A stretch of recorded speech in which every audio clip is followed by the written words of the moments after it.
I have an update for you in the Nolan Wells case. Nolan Wells' family has hired an audio expert to clean up the CETO call from July 4th. And there's one part people are really zeroing in on, people who are watching about this. The dispatcher asks whether everyone is on board. The call appears to say, All right. And is everybody on board in good health otherwise? Yeah, everybody's How on many? board. yeah, everyone is on board. That's what the caller appears to say. Now, some people are hearing that and saying that it conflicts with later accounts about Nolan being left behind on Horn Island.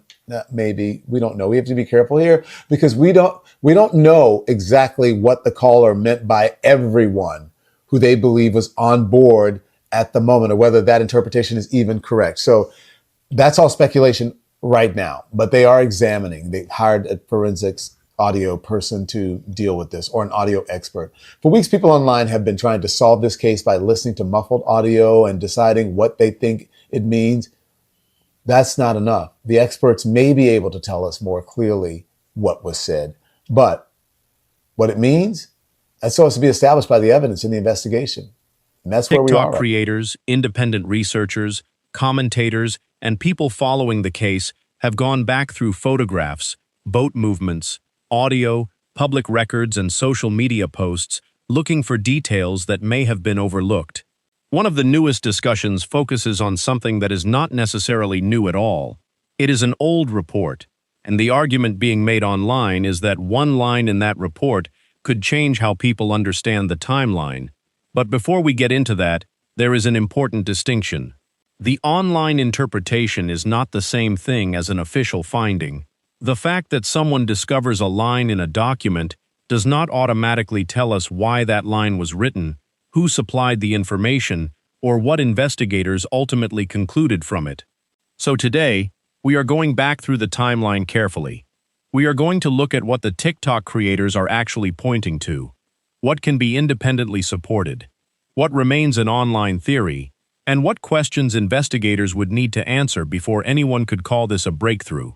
And there is one more thing worth remembering. Nolan's case remains an active investigation. The state autopsy has been completed, but its findings have not been publicly released because the district attorney's office has said the report and other evidence will be withheld until grand jury review. The independent autopsy commissioned by Nolan's family reached an undetermined cause and manner of death pending further investigation. So this is not a story about a solved case. It is a story about a timeline that people online believe deserves another look. Let's start with the part that is not controversial. Nolan went to Horn Island on July 4th. He was there with a group of people for the holiday. The group later left the island without him. Nolan was reported missing that night. His body was found in the water near Horn Island 2 days later. The initial public discussion focused heavily on the possibility of drowning. But the independent examination commissioned by Nolan's family did not establish drowning as the cause of death. Its reported conclusion was that the cause and manner of death were undetermined pending further investigation. That distinction matters. Undetermined does not mean murder. It also does not mean drowning. It means the available examination did not establish a definitive cause and manner of death. The official state autopsy has also become part of the larger controversy because the district attorney's office has said the report will be withheld until a grand jury reviews it. At the same time, the investigation has continued.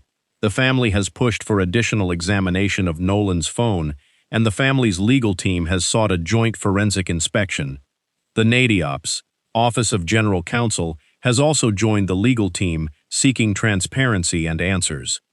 So when people online say nothing is happening, that is too broad. There is an ongoing investigation. There are records that have been collected. There are disputed interpretations of the timeline, and there are still major unanswered questions. That brings us to the detail now circulating on TikTok. One TikTok creator says she went back to an MDMR report and noticed a reference to a female subject investigators wanted to locate and interview. According to the creator's reading of the document, the subject was described as possibly connected to the missing person on Horn Island. That wording immediately grabbed attention. Not because the document proves that the woman did anything wrong. It doesn't. The important question is much narrower. Why was this person considered relevant enough to locate and interview? That is the question the online discussion is built around. The creator then tries to connect that line to the timing of the early search effort. She points to a sequence involving a drone search on July 5th. In her interpretation of the report, an officer was involved in efforts to get a drone into the air, encountered technical problems, requested assistance, and eventually had another person brought in to help with the search. The creator's argument is essentially this: if the officer was occupied with the search operation during that period, when and how did information about this female subject reach him? That sounds like a simple question, but it is actually several questions. When was the information received? Who provided it? Was it given verbally? Was it already contained in another report? Was it obtained from people who had been at Horn Island? Was the reference simply a lead investigators were checking, or was the creator's interpretation of the document incomplete? Those are very different possibilities. And this is where we need to be careful. The public reporting I could verify does not establish the creator's full theory about who supplied the name or why the person was mentioned, so we should not turn the TikTok interpretation into an established investigative fact. But the underlying question is still interesting. What exactly was investigators told during those first hours? The reason this matters is because the Nolan Wells case is heavily dependent on time. A few minutes can matter. A boat leaving at one time instead of another can matter. A phone connecting to a tower at one time instead of another can matter. A photograph taken at one time instead of another can matter. And the difference between an official timestamp and someone's later recollection can matter enormously. According to publicly reported timeline information, the boat associated with Nolan's trip left Horn Island during the afternoon of July 4th. Publicly reported GPS information placed the tracked boat leaving the island around 4:31 p.m. and later returning toward the mainland. That data is important because it gives investigators something more reliable than memory alone. Fucking updating the Nolan Wells case. Y'all look, it's in the photo. Restaurant girl, we don't even care anymore. 1, 2, 3, 4, 5, 6. Where's the 7th person? He can't be sitting in the chair because that's allegedly Wyatt on the phone call with Cito. See the dark hair, glasses. Right here you can see the stripes going on the side of the short. Blue above and bottom. Just like seen right here. But where the fuck is he? Dude in the red shorts allegedly was not on the boat. Where the fuck is he at? He should be right here. And then if he was right there, you'd be able to see him in this area. As you can see the pole right there. You'd be able to see him in this area or on the other side. In this area or on the other side. Even right here, you'd still be able to see a piece of his body. But it also creates another question. If Nolan was not on that departing boat, what happened between the time the boat left and the time Nolan was reported missing? That is the gap everyone keeps coming back to. And the gap is precisely why documents created during the search matter. A search report is not simply a list of dramatic clues. It is a record of what responders knew, what they were told, what they did, and when they did it. That means an apparently ordinary sentence can become important if it helps establish the order in which information entered the investigation.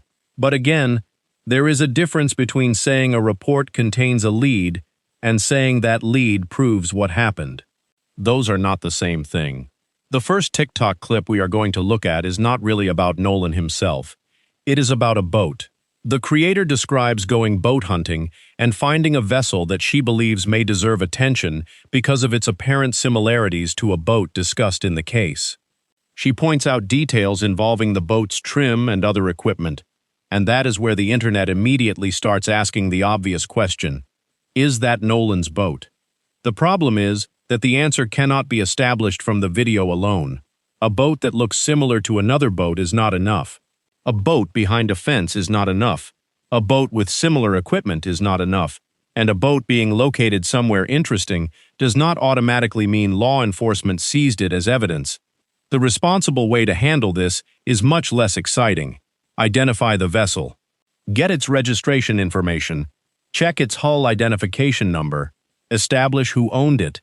Establish where it was located. Compare those records with the known timeline. Then determine whether there is actually a connection. Until that happens, the boat remains a question, not a conclusion. And that distinction is especially important in a case where online speculation has already caused serious problems. The other major piece of the timeline is the distress call made from a boat on July 4th.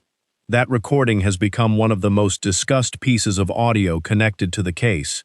People have listened to it repeatedly. Different versions have circulated online. Some viewers believe they hear particular words in the background. Others believe the recording contains information that could change the understanding of who was on the boat. But professional audio analysis requires much more caution. An expert who reviewed the issue for public reporting warned that manipulated or compressed copies can introduce artifacts and that supposed enhancements circulating online should not be treated as definitive. That is why Nolan's family's decision to have an audio expert review the recording matters. The goal is not to make the audio say something it does not say. The goal is to determine, as accurately as possible, what the original recording contains. That is a very different process from slowing down a clip on TikTok and deciding that a muffled sound resembles a person's name. And this is where the title of this video needs some context. When we say TikTok users have uncovered a new twist, we are talking about a new interpretation of information being discussed online. We are not saying TikTok has solved the case. We are not saying a TikTok creator has discovered proof of murder. And we are not saying that any person named in an online theory is responsible for Nolan's death. Those conclusions would go far beyond the evidence that is publicly available. Now we get to the part that has created the biggest online reaction. The creator's interpretation connects several names mentioned in or around the report to different friend groups and relationships.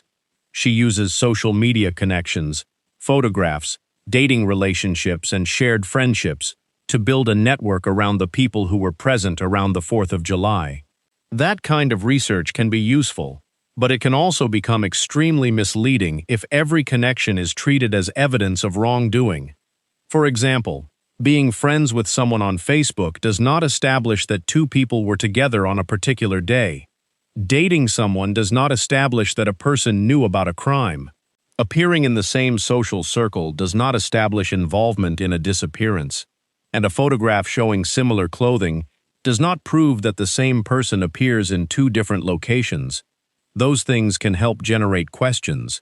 They cannot by themselves answer them. So instead of asking, who looks suspicious, the more useful question is, which of these relationships can be independently verified, and do any of them actually place someone somewhere at a relevant time? That is a much higher standard, and it is exactly the standard that a serious timeline reconstruction needs. The TikTok theory focuses heavily on Lainey, because the creator believes the report's reference to a female subject may point toward her. But that is where we have to draw a clear line. The public sources I could verify do not establish that Lainey was a suspect. They do not establish that she harmed Nolan. They do not establish that she was on Horn Island with Nolan, and they do not establish that she provided false information to investigators. What the online creator is doing is interpreting a document and trying to understand why a particular name or description appears in it. That is legitimate commentary. The leap from investigators wanted to locate someone to that person was involved in Nolan's death is not justified. So the phrase possibly involved should not automatically be read as possibly responsible. It may simply describe why investigators wanted to speak with someone. The only way to know is to see the underlying record and the context around the line. This may actually be the most interesting question in the entire online theory. Not who is guilty, not who is lying, not who is the secret person on the boat. Who gave investigators the information? If the report contains a lead about a particular person, investigators should have some record of how that lead entered the case. That could be an interview, a phone call, a statement, a dispatch entry, an officer's notes, or another investigative record. And if that record is available to investigators, it could answer a huge part of the mystery. Because once you know who provided the information, you can ask what that person knew at the time. Were they physically present? Were they repeating something someone else told them? Did they see the person? Did they hear the information from another witness? Was the name already known to investigators? Those distinctions matter. That is why the source of the information matters more than the name itself. So where does that leave us? We have three separate pieces of the online discussion: the boat, the report, and the timeline. The boat question asks whether a particular vessel being discussed online is actually connected to Nolan's case. The report question asks why investigators were looking for a particular female subject and how that information entered the investigation. And the timeline question asks what happened between the boat leaving Horn Island and Nolan being reported missing. Those questions overlap, but they should not be collapsed into one giant theory. A boat connection does not prove a person connection. A person connection does not prove a timeline connection. And a timeline inconsistency does not automatically prove a crime. What it can do is tell investigators where to look next. That is the real value of this new wave of online attention. It gives investigators and the public specific questions that can potentially be tested.